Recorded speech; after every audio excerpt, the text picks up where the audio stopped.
welcome everyone.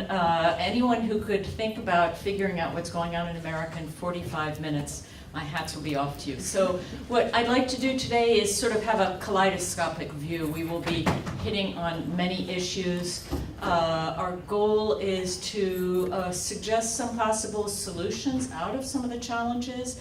Also a sense of what business leaders, especially people like you, how you can look at challenges going on today in America and contribute to solutions. Having said that, I started with the end, but let me begin a little. So what is going on in America? I'm very aware, having spent most of my career overseas, how difficult it is to understand what's going on in a country when you are not there, because what comes through the media filter is probably daily stories about what's going on with President Trump, probably a few crime reports, things about the Me Too movement, and that's it. And so one of the things we'd like to do today is touch on a variety of these issues and help give you insights. So let me start with Glenn. What I'm going to do is ask each person to talk for about 3-5 minutes on how they see what is going on in America today, just sort of laying out their perception, and then we will come back and explore further. Over to you. Okay. Well, thanks, Abigail, and I'm very pleased to be here. As a matter of just self-introduction, I'm a American of Japanese ancestry, third generation, living in Washington, D.C., but also with homes in San Francisco and Tokyo. And being a Japanese American, I have been very conscious of racial and other issues in the United States. But six years ago, I've been living in Washington, D.C. at a think tank, working at a think tank, Center for American Progress. I've been involved in a lot of political related activities, conferences, seminars, discussions, and I would say, to be honest, more on the Democratic Party side rather than on the Republican Party side. And I was on Hillary Clinton's Asia Policy Working Group. So my real interest and experience has been in foreign policy, but the last 6 years I actually have been quite engaged in domestic U.S.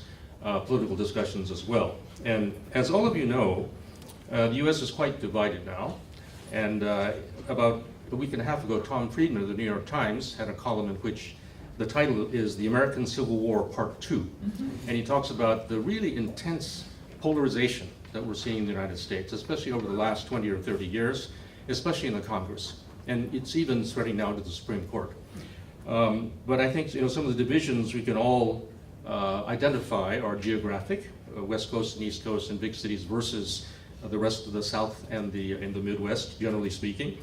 Also urban versus rural, also race, white versus non-white, religion, especially Muslim versus non-Muslim, gender, and the most recent confirmation hearing for Judge Kavanaugh showed this really clearly in the context of the Me Too movement. And then sexual identity, LGBT rights, age, wealth and income, education, political party. There's lots of divisions, lots of fractures, lots of differences.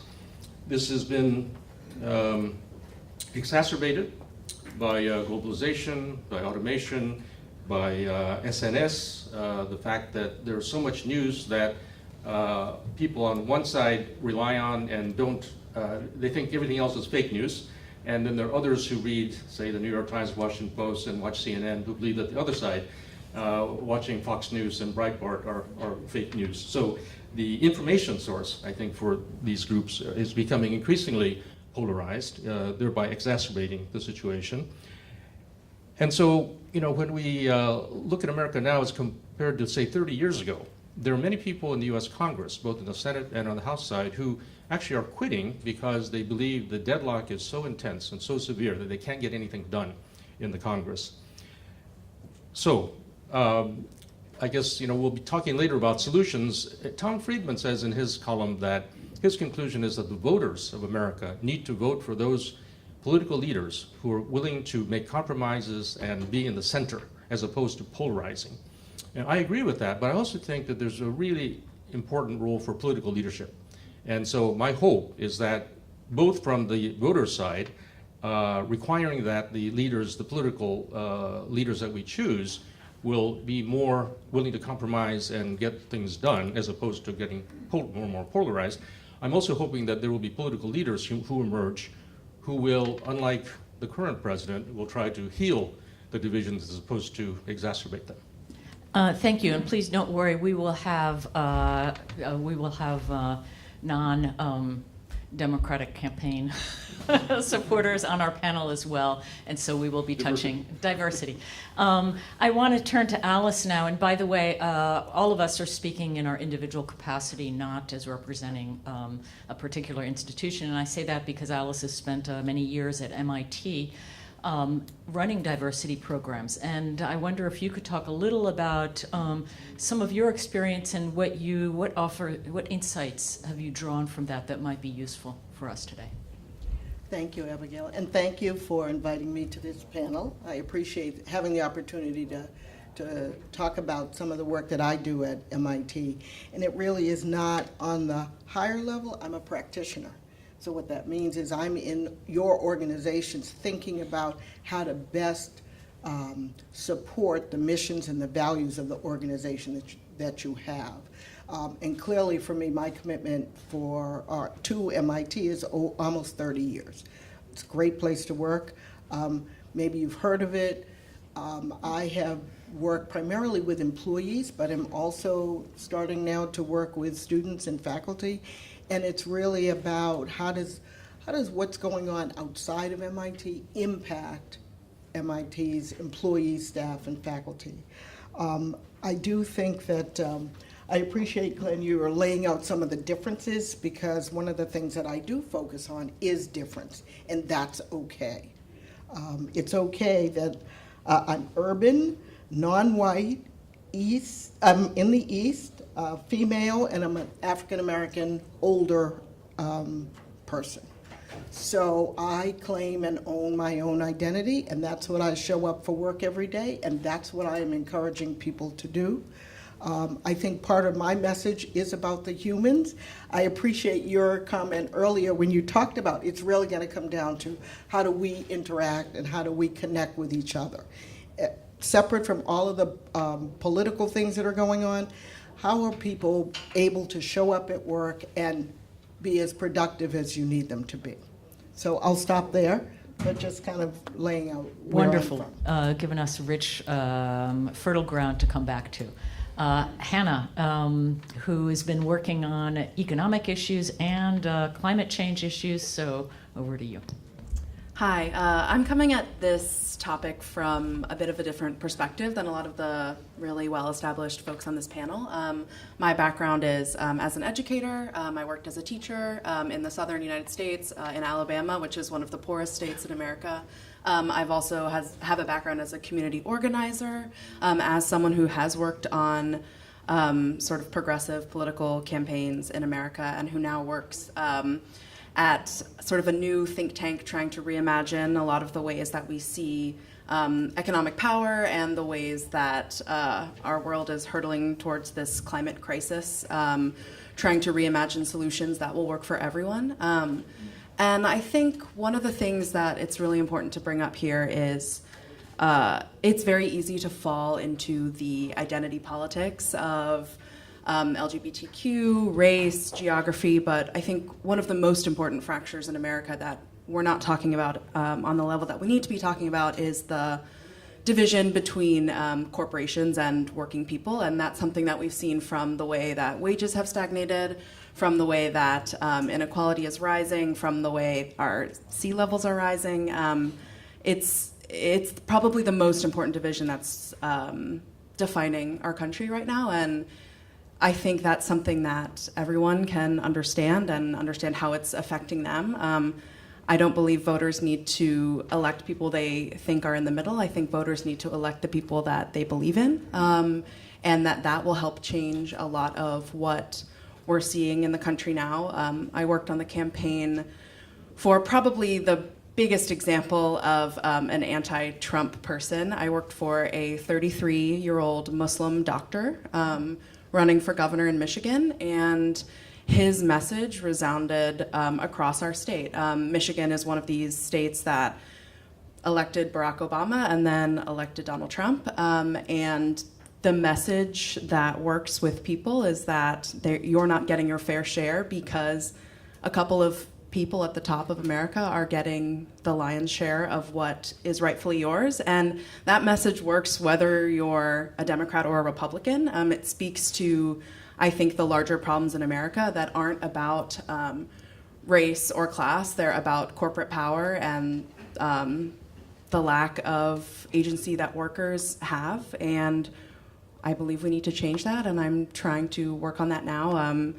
I'm helping to create plans for incoming congressional candidates, many of them progressive, but also some who are not. Hopefully we're about to see a big change in the American Congress, led by women and people of color, and I think they have bold ideas that need to be heard. And there's a group of young people and people with new ideas and bold visions that are working to make that a reality. Great, thank you. Okay, and Mark. Well, if you didn't know there was diversity in America, you'll see 4 different views of how we describe diversity in America. And there are fractures. Clearly, it's more fractured, I think, than it's ever been. But I found throughout my various careers that life is a game of addition, not subtraction, that you want to multiply your voice, not divide it. But I would suggest that a big part of the division we face today is due to technology, which has been the ultimate divider. It begins by dividing between X's and O's, but it's dividing us economically between those that are benefiting from how to understand and how to leverage that technology, and those that are being left behind because their jobs are being eliminated or they're in jobs that are no longer valued. It's also being divided based on where we get our news. The news has become so fractured that you can get that self-reinforcing news where you hear what you want to hear and it agrees with you. And so that's the two big challenges we have. I think part of the solutions are, you heard Hannah talk about sort of an anti-corporate view. Corporations are more likely to be part of the solutions than governments. Governments are very divided, but I have spoken here many times about the concept of shapeholders, how businesses need to work with activists, with media, with politicians, with regulators, to solve problems that are of mutual benefit to both society and themselves. I think there's also an opportunity for education. It's no longer one and done, get a degree and you're set for life. We need to be more focused on lifetime learning because technology is moving so quickly. And so part of the solution is not to look to government for all your answers, but to look to yourself and to read more than one source of news, hopefully competing points of view, so that you are challenging yourself and coming up with an informed view of the world. Thank you. You know, it's interesting because the corporations, especially in the tech world, it was a famous adage was move fast and break things, and now that is a bit under attack. People are saying, well, wait a second, you know, it was the Silicon Valley strategy something that has triggered some of these problems, the social media issue. So I guess one question I throw out is, can that genie be put back in the bottle in a democracy? So I'm not quite sure which one of you wants to answer that question, but I would like to continue a little more on this social media issue. And maybe Alice, you could talk a little about that, because in your school there is a lot of social media going on. And there's a lot of innovation. I am not clearly an expert to talk about social media. I actually do think that there are some benefits, and I don't think you can put it back in the bottle. To answer your question, I just think it's managing, and it's how we manage ourselves with that, how we manage our families with that. And again, watching two different points of view is one way. The idea of shutting off Facebook or shutting off some of those kinds of inputs, I think that's up to the individual. But I don't think we can go backwards. Yeah. Glenn. So this is a really important question. I worked for 4 years for a Silicon Valley software company, and I had a taste of Silicon Valley. We also worked for AT&T, a very traditional East Coast corporation. One of the problems I see right now is that, say, between Silicon Valley and Washington, D.C., there's so little interaction. I think in this particular administration, I think it's especially true. But I mean, if you watch the hearings that Mark Zuckerberg had, the members of the Senate who were asking him questions, by and large, didn't know what they were talking about. And I think that this gap between the technology that's developing, not only in Silicon Valley, but around the world, and the benefits and the problems that they create are not fully understood by the policymakers. And at the same time, the people who are developing this technology don't really think it's important unless antitrust actions come against them or taxes are levied against them or immigration is restricted. They don't really think that policy makes any difference to them, because for people in Silicon Valley, it's all technology, it's all the marketing, it's all business. And the regulations, unless it really negatively affects them, doesn't come into play. So I think one of the solutions is to try to ensure that there's a greater connection between the policymakers in Washington and in the state capitals around the country and those in technology who are actually developing this, because there needs to be a much greater understanding and much greater way of regulating this in a positive way. Yeah, so the real question is, can government keep up with what some of these things are that are going on? And if it is not keeping up, how is it affecting the situation? Hannah, you seem to obviously think that there is a role for government because you've devoted yourself to working on campaigns. And for you, if I understood correctly, the problem is lack of corporate responsibility rather than lack of government capacity. Can you talk a little more about that? Yeah, I mean, I absolutely think there's a role for corporations in the future. It's ridiculous to assume that the government could do something like skills training, for example, as well as a lot of the companies that we see today. There's absolutely a role for public-private partnerships, but frankly, if the market was going to have solved these problems, it would have already happened. And for example, the problems that I'm working on now, thinking about transitioning our economy from one based on fossil fuels to one that runs on clean, sustainable energy. The government is the only actor large enough, well-connected enough, and well-funded enough to try and ensure that we don't all die in a ball of fire in 15 to 20 years, depending on who you're asking. And so I think it's really important that we do, and we've seen leadership from the private sector on things like this. Companies that have come out in support of a carbon tax, people that are already going to arm's lengths to electrify sectors, utility companies who are taking the lead on things like this. So I don't think it's an either or. I think it's both and I think, as Glenn mentioned, what we really need is courageous leadership and people who understand the problems that we're facing today. And, the average age of the U.S. Congress is 76, and I think that's a problem. We're not seeing new ideas. We're seeing tinkering at the margins, and it's time for something new. Mark, and also if you could also talk a little about you're in North Dakota, and for someone like me in Washington, D.C., sometimes I feel like I'm inside the fishbowl and I can't see it clearly. So if you can also talk a little about how what is going on in the U.S. and what's going on in Washington, how it looks from west of the Mississippi. Well, let me just talk about a couple things. First of all, on the climate change, at the opening session, the CIO mentioned how the corporate-led approach towards complying with Paris in U.S. is going to more likely have U.S. making more progress on climate change than the government-driven approach coming from Europe. So I think corporations can clearly be a part of the solution. Let me just briefly say that on the internet, in my prior capacity at George Washington University at the Graduate School of Political Management, we studied the negativity of ads, which everybody complains about, versus social media. Social media is by far more negative. And Microsoft Tay coming out with the example of trying to have a AI bot on social media, they had to shut it down after a day because it had become so racist and sexist. And so social media is a challenge. There's some, you just saw Facebook taking a bunch of people off.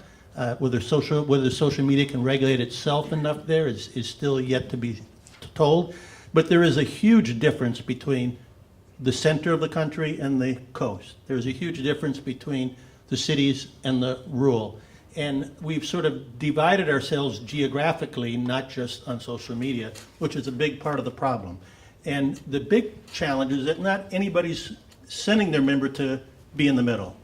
You know, you're having the Democrats and Republicans each telling their voters, I'm going to go fix Washington. But to them, fixing Washington means telling conservatives, I'm going to make it more conservative. And the liberals say, I'm going to make it more liberal. And so it's been going out into the edges. And so I just don't see the centrifugal forces pulling us together. They're all pulling us towards the edges. And clearly, North Dakota's view is a little different than Boston's view. Great, thank you. You know, earlier in the plenary session, Funabashi-san talked about diversity in America and suggesting that maybe diversity has a downside to it. So, Glenn, let me start with you. Do you see diversity in America as a strength or a problem? Fundamentally, I think it's a strength, but I think it has to be managed in a way to produce the best results.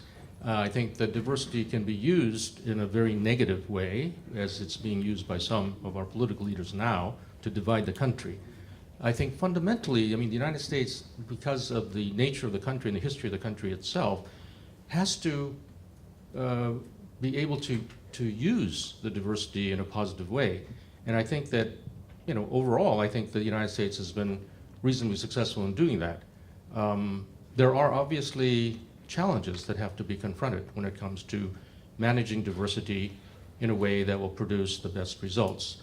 But I think that, you know, in many ways, one of the disappointing things right now is that the United States has, at least in the post-war period, been an example of a country that's trying to emphasize the positive virtues of diversity.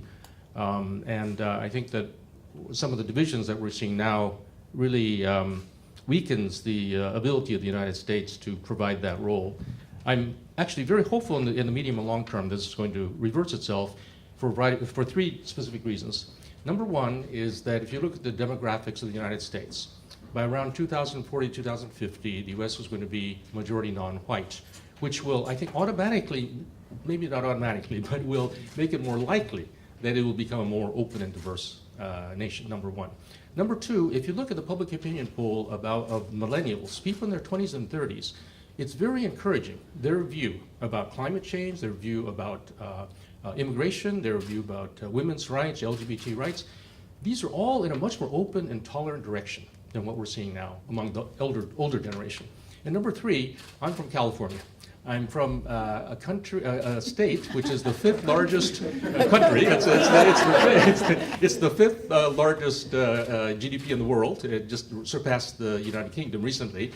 You know, we do kind of think of ourselves as almost a separate state. But I think those of you who know the United States know that California is seen as kind of the leader, the front runner for the United States 20 or 30 years ahead of the time.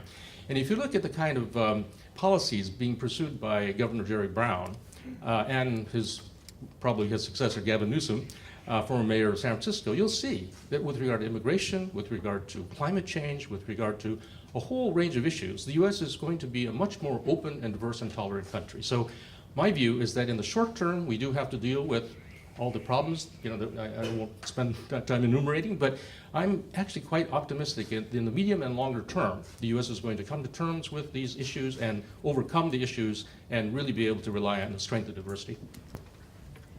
Alice. So I spend my life thinking about diversity and what I mean by diversity. First of all, my observation is everybody has a different definition, and it is a buzzword or it's a hot button. So that when I start to talk about diversity, I really am talking about inclusion and equity. So, and what I mean by that is making sure that everybody has access and one can be one's own self, the true self.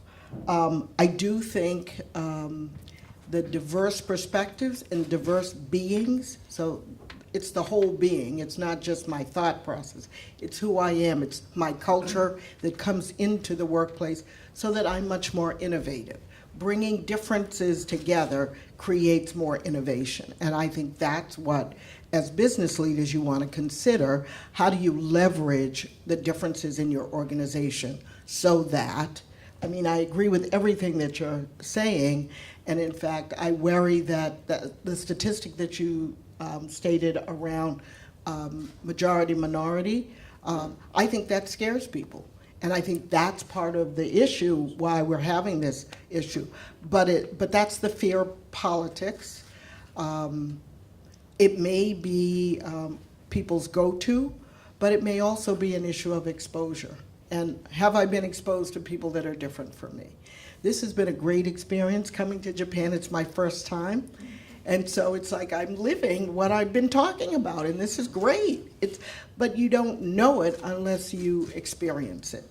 And so what I am pleased about at MIT is we have a very global organization, faculty, students, and so it's really encouraging. I'm walking down the Infinite Corridor, and you hear several different languages. You see several different people looking different. I think that's great, and I think that's why MIT has become a leader, the leader that it has become. It's interesting because some of the parts of the world and the regions in the U.S. that are most wary of immigration and diversity are some of the least diverse places, and so that suggests that opening up more is a way forward rather than the reverse. There's something I want to switch topics a little bit or think through is how is what's going on in the U.S. Shaping what's going on in the world. Again, Funabashi-san mentioned something about lessons for Japan to draw from some of the perception of what's going on in the U.S. And the other day I was talking to someone from Romania who said that there was an effort to pass a constitutional amendment that would outlaw marriage other than between a man and a woman. And the platform was, if we don't do this, you'll end up like America. And that kind of thinking, we laugh, but I could see countries sort of, because politics exists in every country. And so how as Americans, we're all on this panel as Americans, how do we convey the strengths of diversity in the U.S.? Mark, do you want to hit that one? Well, I think we are still the home of innovation. And part of the reason why we're the home of innovation is because we also are increasingly embracing diversity, even in the majority white parts of the country. Because as everybody said here, it does bring in different ideas. And a pot of different ideas is going to come to a better ultimate solution than before. So I think we need to, as America, continue to celebrate how those diversity of ideas put in the pot, coming up with a better outcome, is why we're the most innovative country, and that's why other countries ought to try to follow in that path if they haven't. But there's many other countries that are maybe ahead of us. But you still see a lot of French in France and a lot of Germans in Germany, and so we're a good example of how you can be strengthened by diversity, I think, as a country. Okay. Hannah, I want to get back to you on climate change issues because reading the news, the hurricanes, the devastation in Florida, do you see climate change as an issue that is going from a politically divisive issue to maybe something that is hitting home at the individual level in America? Yeah, I mean, I think our first responsibility when it comes to climate change is to stop debating whether or not it's happening and start moving forward. And I do think that the mobilization for an economy of the future and one that tries to mitigate the effects of climate change can be and should be a unifying factor for not just Americans but people around the world. It's really, I think, one of the few arenas where we can all hopefully band together. But again, it's not going to happen overnight, and it's not going to happen without political courage, and it's not going to happen without a plan. And so I'm trying to work on those things. But I think it's something that we need to be talking about more, and we need to be, the time for half measures has passed. We need to be working toward this every day. Governments need to be talking about it, businesses need to be talking about it, and we need to make sure that as we're moving forward, we are keeping in mind the diversity of people and experiences in America, and ensuring that those people who are the most vulnerable are thought about first, and are considered as we make this transition into the future. Great, thank you. I'm now going to take it back up to the political level. I say up because we've talked a lot about the individual, and I want to go back to this. Glenn, can Washington be fixed? And if so, how? And you have 2 minutes. Well, in 2 minutes, I certainly want to believe that Washington can be fixed. And I think if you look back over American history, you can feel some optimism that we go through these swings of all sorts. And now we probably are on the one extreme of emphasizing divisiveness and fracture. I do actually think over time that, especially with the millennials and especially with increasing diversity of the population, that things will become more open and inclusive. And so, as I mentioned in the very beginning, this combination of the voters seeking out candidates who will try to be willing to compromise and fix problems as opposed to just polarizing, the combination of the voters as well as the leaders themselves come to the realization that they really need to fix the problems as opposed to engage in this partisan politics. I don't know whether it'll be 2 years or 4 years or 6 or 8 years from now, but over the next, I think over the next, I would say 10 to 20 years, I'm reasonably optimistic that we will see the current situation as kind of the peak of the divisiveness, and that we will head toward a more cooperative and inclusive Washington. That's my hope. Mark, can you talk about campaign financing and money? Well, let me just say that during my 6 years in Congress, the average approval rating for Congress was 50%. Today it's down, about 10%. I hope you get back into Congress. I mean, you want to bring it towards the moderating forces, but really the moderating forces are the candidates and the parties.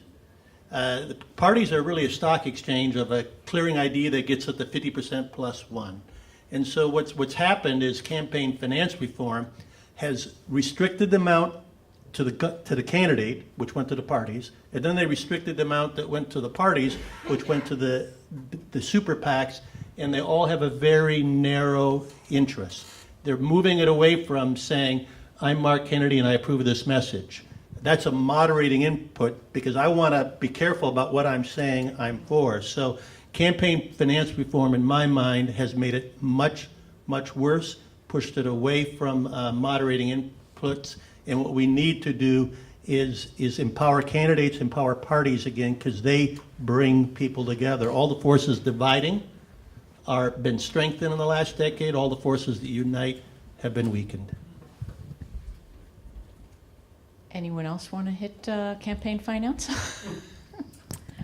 Yeah, I mean, I think one of the biggest problems today in America is money in politics. It's really easy to say voters should elect people in the middle or candidates they believe in, but the reality is that we have an extremely constricted voting environment.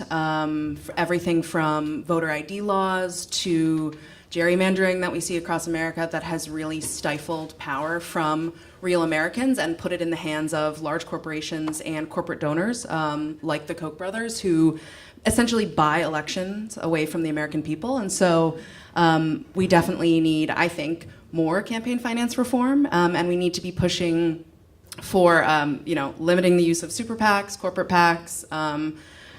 Publicly funded elections would be amazing, but I think that's definitely something that is a long time in the future.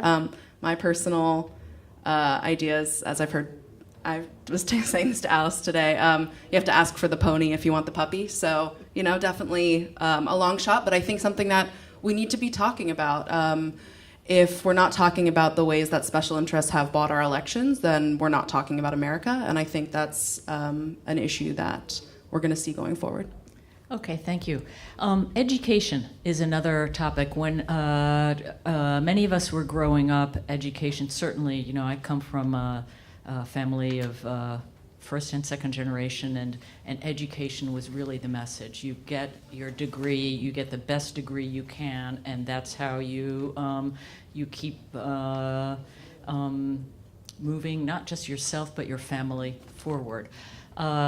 Education today is expensive. There is massive debt that many young people own. Is education still the answer today? Alice, do you want to talk a little about that? Sure. Of course, I work at MIT. Of course, I think education is one of the answers. And what type of education, I think it varies. So it doesn't necessarily have to be 4 years, 6 years classroom. I think what we've lost are some of the like vocational type of training, those kinds of things that are still part of an educational process. But what I worry about is the access, and that does have to do with money. And you said first generation, second generation. I'm first generation college graduate, so that I didn't have that. I had that message. My family didn't have that access. So of course my son is, and my granddaughter is, you know, they are moving in that direction, or my granddaughter just started college. So I do think it's an important thing.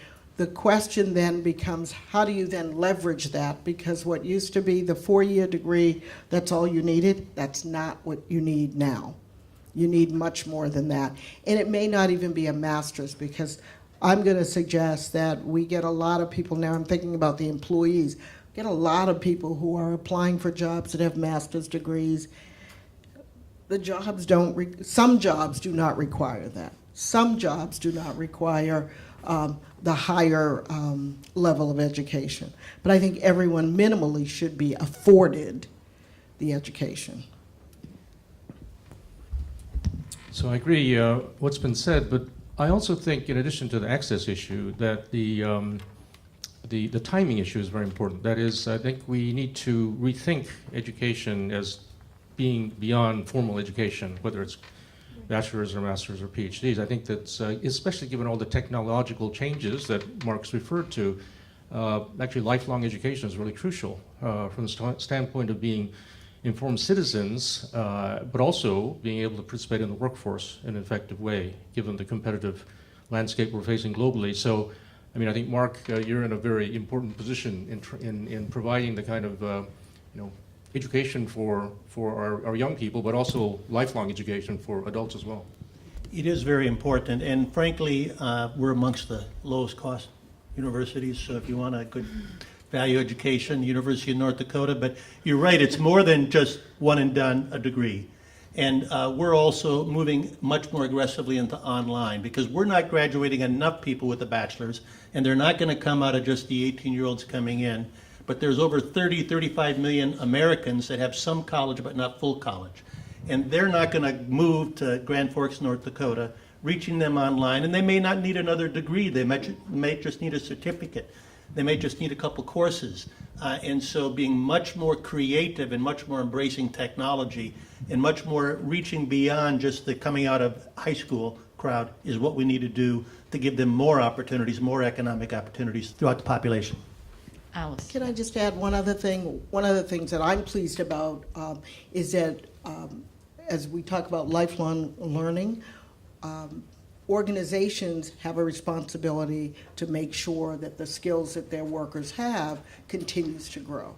So, in fact, as you were talking about that, I think about whether it's online computer skills or just online training. We offer benefits to encourage people to continue their learning. So that's absolutely an important factor. And it's interesting because I was just reading and speaking with people at the Japanese embassy in Washington, is that there are Japanese companies in the U.S. that are funding training of local Americans in their area because it's a win-win situation. They want to have a workforce to draw from that is technically aligned with their needs. So that's a great example of something that what is going on in the U.S. is not just about the crises that you read, but there is a role for those of you in the audience who either work in the U.S. or work for companies that have a U.S. presence, or also hear how you can open up the conversation about what is going on in America. We only have a couple of minutes left, and I thought I would ask Mark to give a few wrap-up comments. Well, I would just say that you've seen a diversity of views as to what is the definition of diversity, as to what are the solutions. But I do firmly believe that even though the country is very divided today, that there is an embrace of different views. There is an embrace of the idea that diversity strengthens us. And as you look out into the future, I think innovation is going to be the key as to whether America continues to prosper, whether we continue to be able to lead. The other places I would give for hope is that America always picks somebody different than the last president.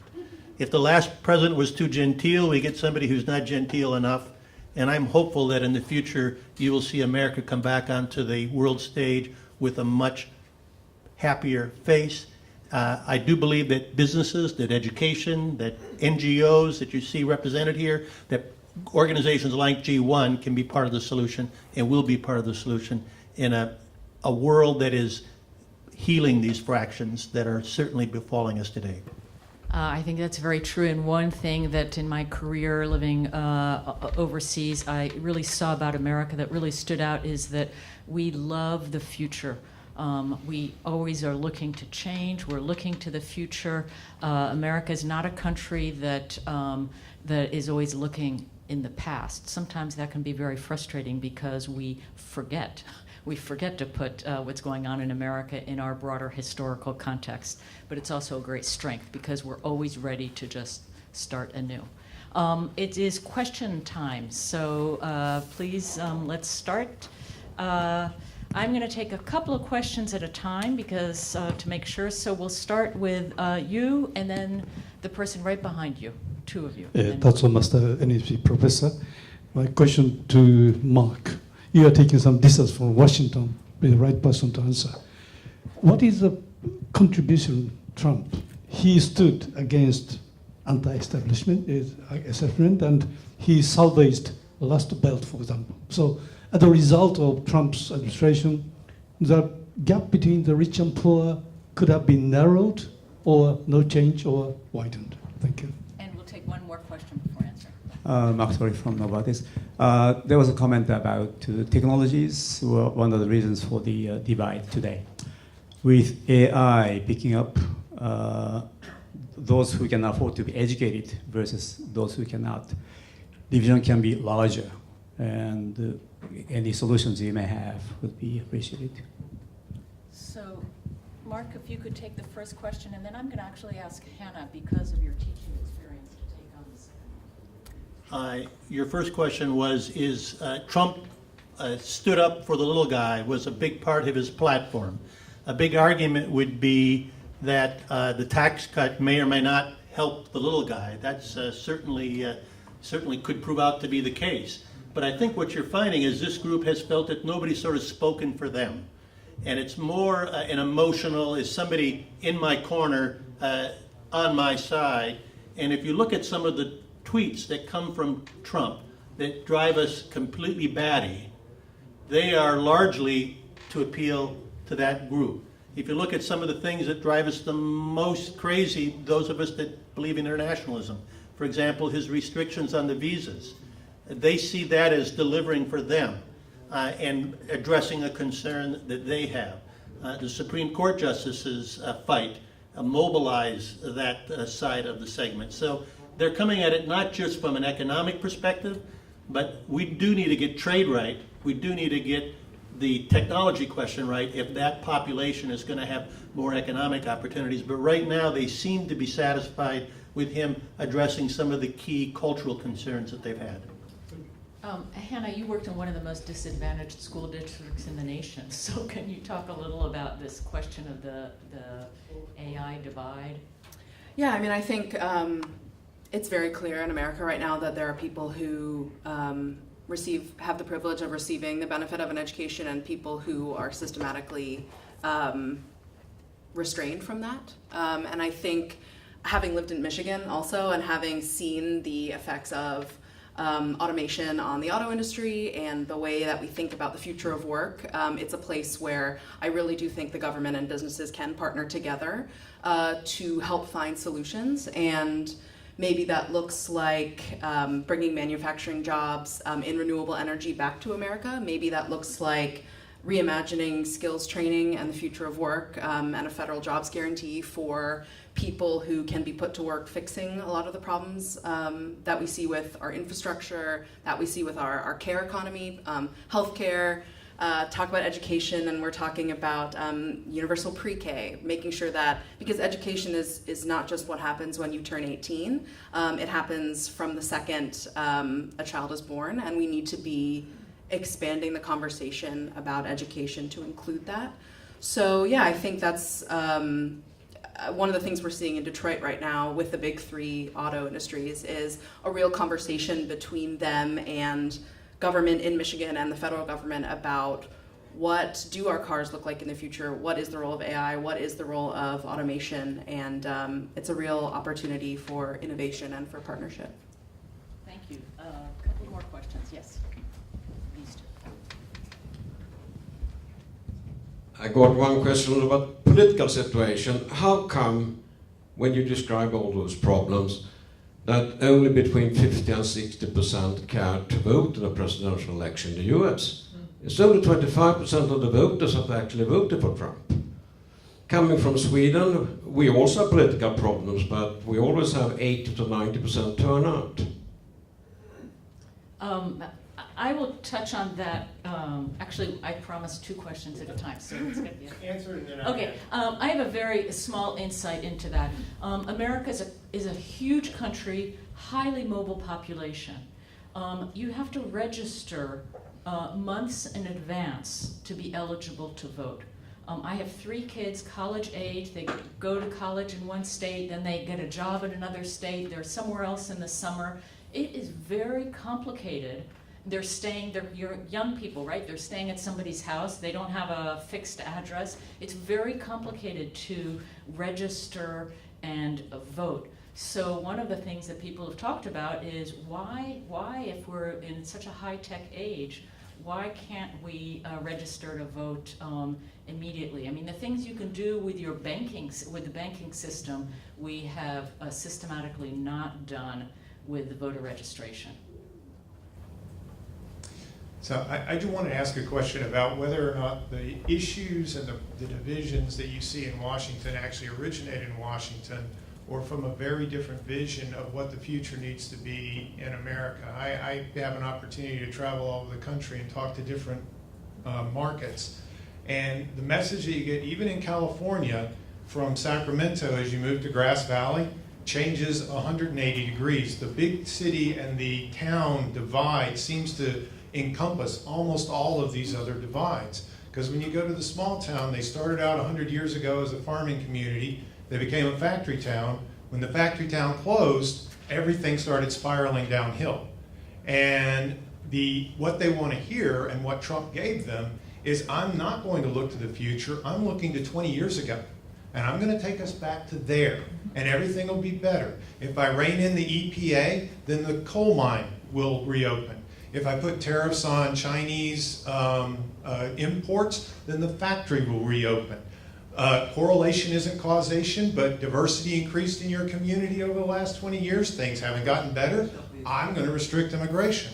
All of this is a message of, I can make things better by making the past. And obviously the coastal cities feel very, very differently. How do you reconcile? What do you tell that town to fix it?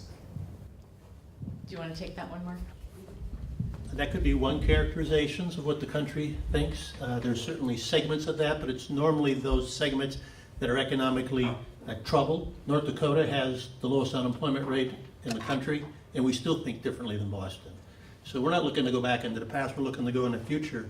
But I think culturally and what you put as values for the economy and whether you truly do embrace markets and those things are radically different between the rural and the urban. And it would be a mistake to equate all of that difference to what you're describing. That might be parts of West Virginia, that might be parts of other towns, but I think it's a mischaracterization of the bulk of the difference between rural and urban. There is a big divide, but looking to the past is only a slice of America, and I don't think it's a big slice of the conservative America.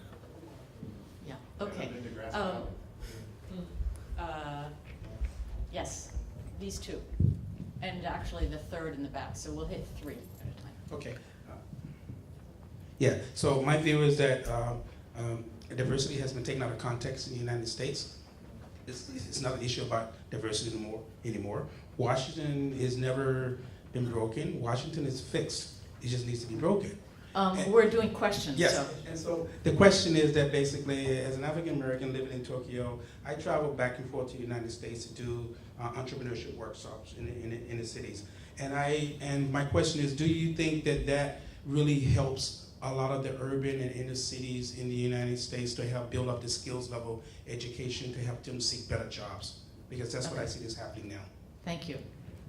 Okay, thank you. I think our discussion so far is one important thing is missing. I would like to quote a view from a recent popular book in US. The title is called Winners Take All. I'm not sure you heard about this. And according to the Times, the magazine said, okay, that we live in a time of extraordinary generosity by the winners, but also a time in which those winners use their generosity to protect the system that continues to cause many of our biggest problems. So I'd like to see how you comment this. Thank you. Okay, and the third one. Dong Wang from Peking University in China. I have a question about so-called the Trump phenomenon. So since Trump got elected, I think we have heard a lot of discussion about what that really means. I remember that I had a number of conversations with my American colleagues, friends on the Democrat side, including some very senior figures, who actually believe that Trump really represents an sort of aberration. It's something needs to be corrected, and America will soon be brought back to the right track, so to speak. So do you believe that Trump is just a passing phenomenon, or he represents something more structural, more lasting? So if it is the latter, what does it mean for the United States and for the world more broadly? Thank you. Okay, we had three questions. One was on entrepreneurship training. Is that positive for America? The person who asked it seemed to think so. The other question is on winners. Are winners being helpful or harmful? And the last was, so what is it with the Trump phenomena and what does that mean? Okay, we could spend another 45 minutes on that. Let's see, entrepreneurs, maybe Alice, you could take that one. So if I understand the question, entrepreneurship training is, do we think that that's a viable alternative? My response to that is absolutely. I mean, I think that helps, but we've always had a history, and now I'm thinking of marginalized communities have always had businesses. And so the fact of we're now calling it entrepreneurial training, sure, but I do think the fact that going back to owning businesses, et cetera, and then helping people to learn how to do that, I think is a great idea. I know a lot of the places in the Republic of Cambridge, I'll say, which refers to Harvard and MIT. There's a lot of those kinds of programs that are operating on the academic level just to do that very thing. Great. Hannah, are the winners doing good with charitable donations, or are they doing bad by taking the money and running? So I've actually read this book. I think it's really important to think about this question, and something that I pulled out of all three of these questions is that I think it is worth saying that our system in America isn't necessarily broken. It's functioning exactly as it was intended. And I think that's something that we need to think about. And if our market systems aren't working, we need to find ways to hold them accountable. So I'm not sure what that looks like exactly. I have my own ideas, other people have theirs, but I think there is something to say when a market system inherently creates winners and losers, and those losers don't disappear. We still as a society need to figure out what to do with them, how they can contribute, and that oftentimes winners can continue to do harm when our system is based on philanthropy, charitable donations, instead of, frankly, government investment in communities that we know works. Yeah. Great, thank you. Okay, we have 2 minutes left, and the last question is a great one. The Trump phenomena, is it a passing phenomena? Is it here to stay? And what I would like is, Glenn, you have 1 minute for the Democratic side, and Mark, you have 1 minute for the Republican side. Let's see. 1.5 minutes. This question about whether Trump is an aberration or whether he's harbinger of the future is a question I'm always asked when I go abroad, because obviously it's a very important question. My answer is that it would be a mistake to see Trump as a cause. He's a result of what's happened in the United States over the last, I'd say, 30 years. I would highly recommend this book by a professor named John Campbell at Dartmouth University, who analyzes the changes in American society over the last 30 years, economic, political, racial changes, and including the financial crisis of 2008. And he traces these and argues that it wasn't inevitable that Trump would be elected, but it created the environment where it was possible for him to be elected. I think it's very persuasive, and I think that the issues that have been raised as a result of this election of Trump are not going to go away soon. They need to be addressed, but so it would be a mistake to see that he's the cause. But I think that in one sense he's an aberration in the sense that he is a very unusual, probably unique person in terms of never having been in government, never having been in politics, never having been in Washington, never having been in the military. In many, many respects, he is unique, but the problems that have been raised are general problems that need to be addressed. Mark, last word. I would just say I've never thought of myself as establishment, being a first-generation college grad whose dad never made more than $18,000, but the establishment Republicans like me have sat out the Trump administration. So I don't think you're going to be seeing, depending on how he goes with this trade war, if he goes towards trying to move it towards more openness on trade, maybe they'll come with. If he goes to just pandering to protectionism, I think you're going to be seeing a future administration that is hopefully more understanding of Japan as our friend, whether they're Republican or Democrat. The second thing, though, is that Grass Valley doesn't get their issues addressed. I mean, Trump has reached out to union Democrats to pull them into the Republican Party because they're concerned about the economy. We need to make sure that the economic benefits of technology spread more widely, or we're going to continue to have Trump-style characteristics in future politicians. Thank you very much. It's been an honor moderating this panel. This is the real America. And thank you all for being with us today.